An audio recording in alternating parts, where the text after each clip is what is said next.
प्यारे बच्चों, आप लोग क्लास कक्षा 10 में भूगोल का जो पहला पाठ है संसाधन एवं विकास, उसके मैं कुछ आपको मेन पॉइंट बता देता हूँ। बाकी प्रश्नोत्तर तो मैंने आपको भेज दिए हैं, कुछ समझा देता हूँ जिससे कि आपके समझ में आ जाए पाठ है क्या। ठीक है, तो जैसे कि पहला पाठ हम पढ़ते हैं, उसमें मैं गिरीश पांडे आपका एसएसटी का टीचर हूँ।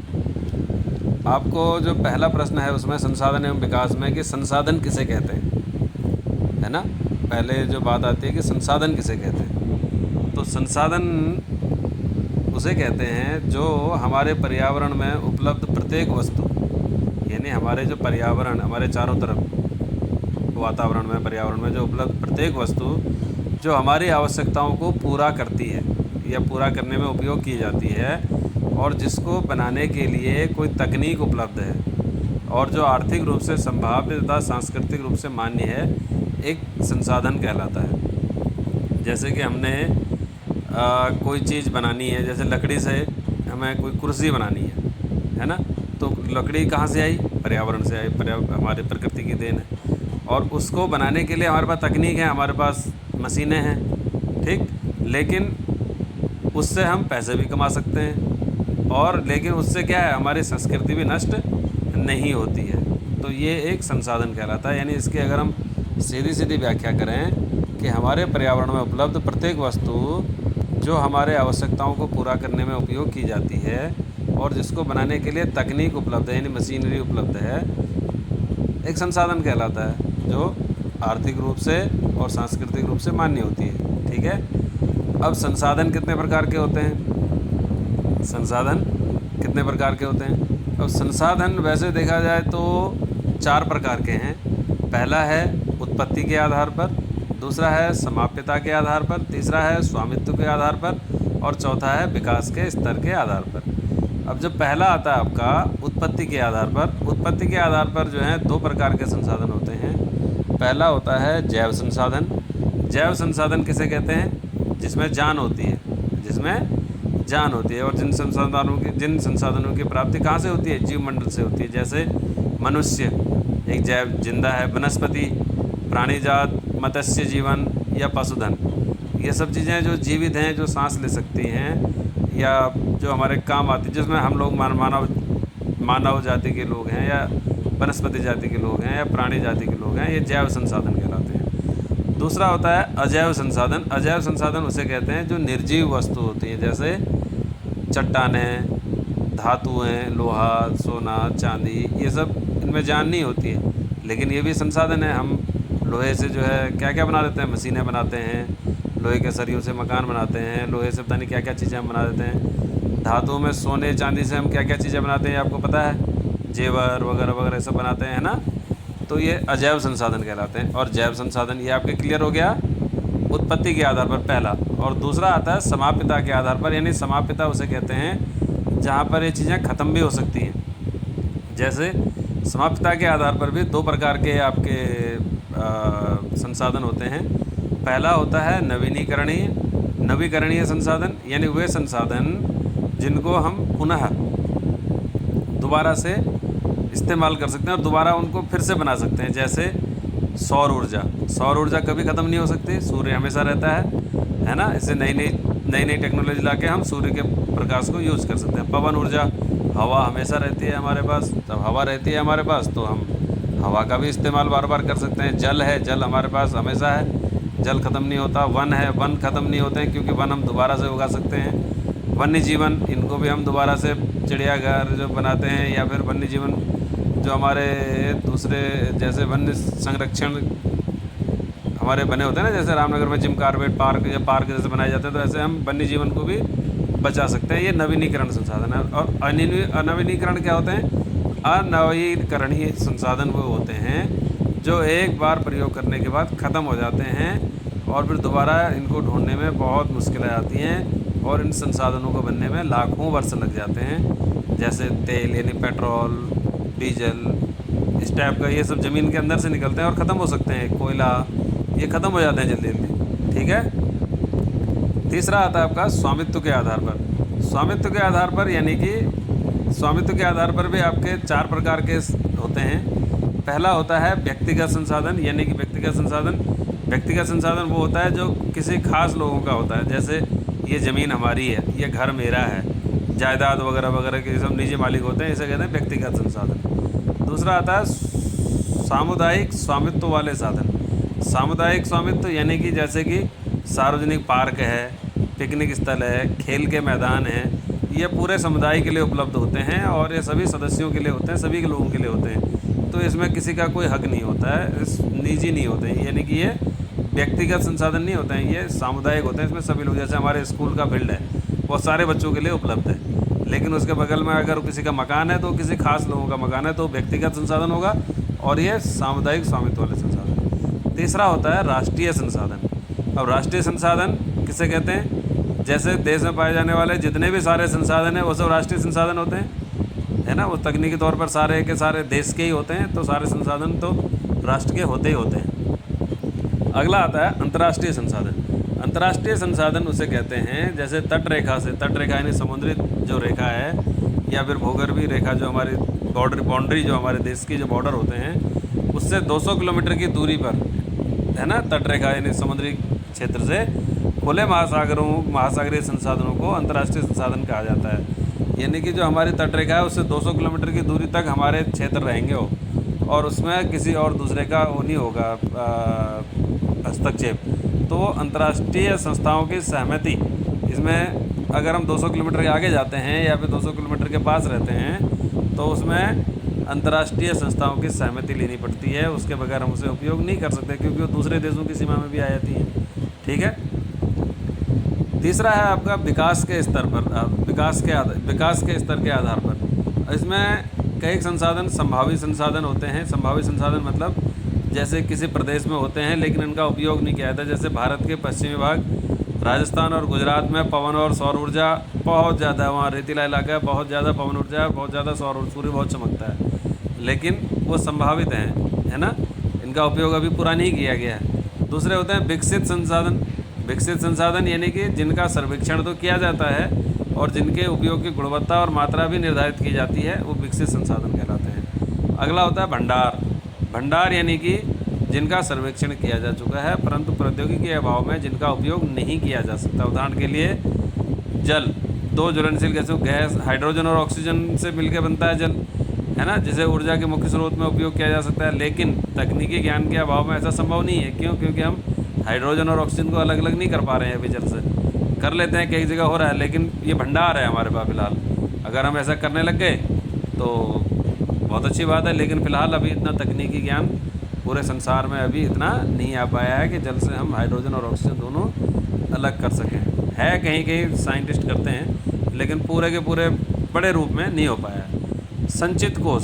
संचित कोष किसे कहते हैं? संचित कोष उसे कहते हैं जैसे वे संसाधन जो भंडार का एक हिस्सा होते हैं, भंडारी इनको कहा जाता है वैसे, जिनका उपयोग उपलब्ध तकनीक के द्वारा किया जा सकता है परंतु जिसका उपयोग अभी शुरू नहीं किया गया। जैसे बांधों में जल, वन आदि संचित हो। जैसे बांधों का जो जल है उससे हम बिजली तो बनाते हैं, उस पानी से हम यूज भी करते हैं, लिए हमारे कोष हैं, संचित जमा है हमारे, जब ज़रूरत होगी तब हम ले लेंगे।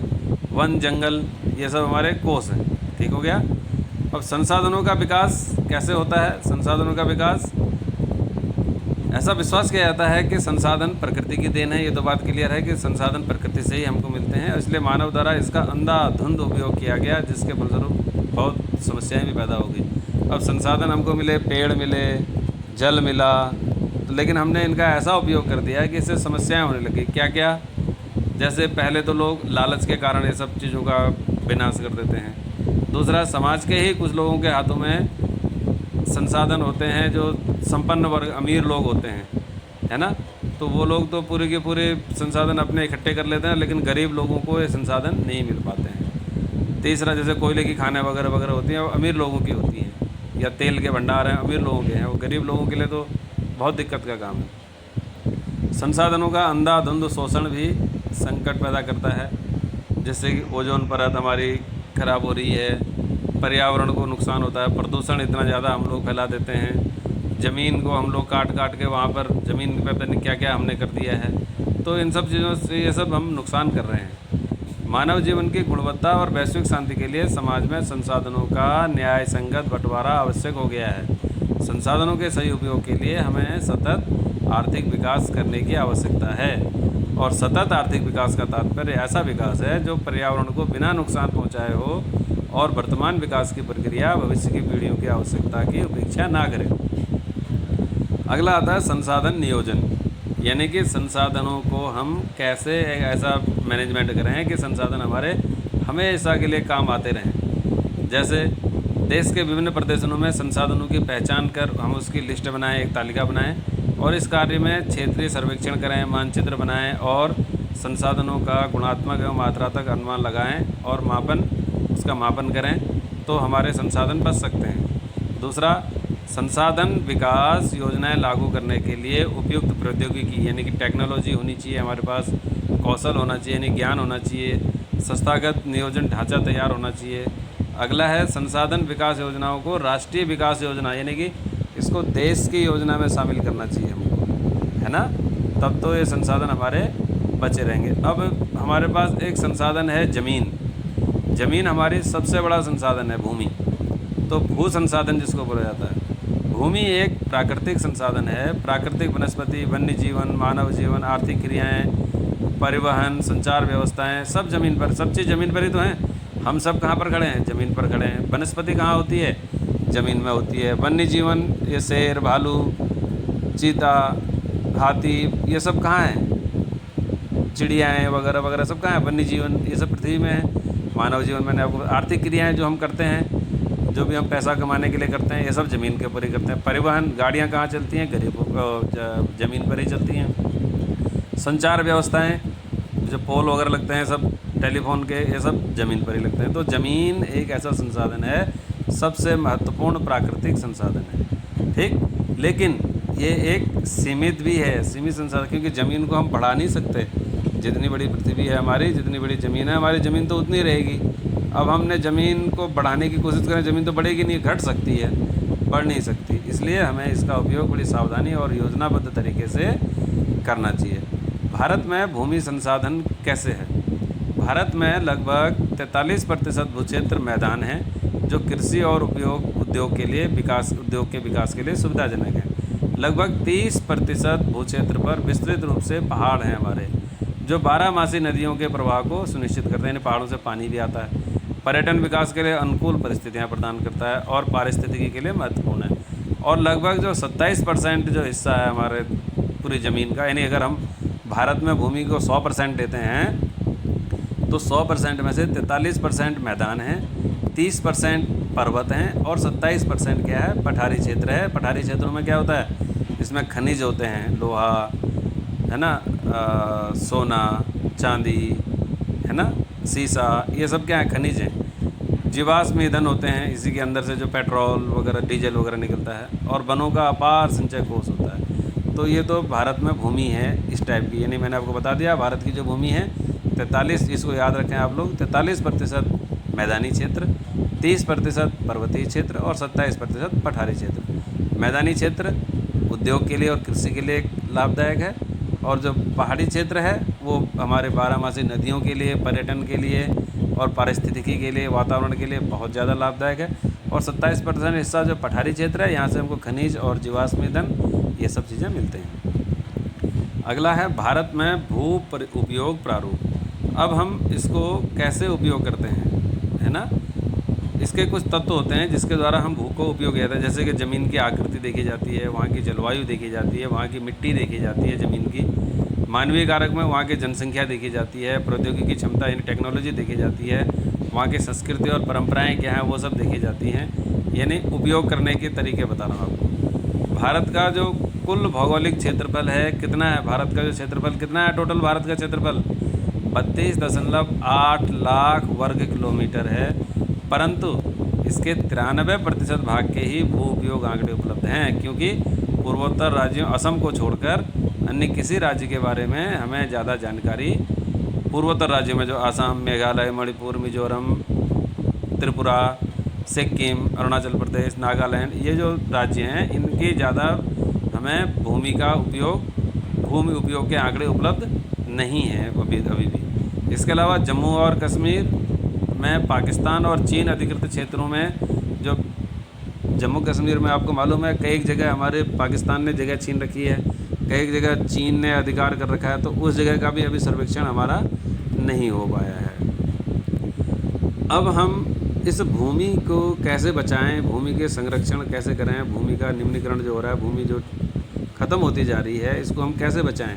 इसको हम कुछ निम्नलिखित क्रियाओं के द्वारा बचा सकते हैं, जैसे वनोन्मूलन, वनों को काटना कम कर दिया जाए। अति पशुचारण, यानी कि ये नहीं कि जंगलों में पशु को छोड़ दिया जाए और चरते रहें पशु, ऐसा भी नहीं होना चाहिए।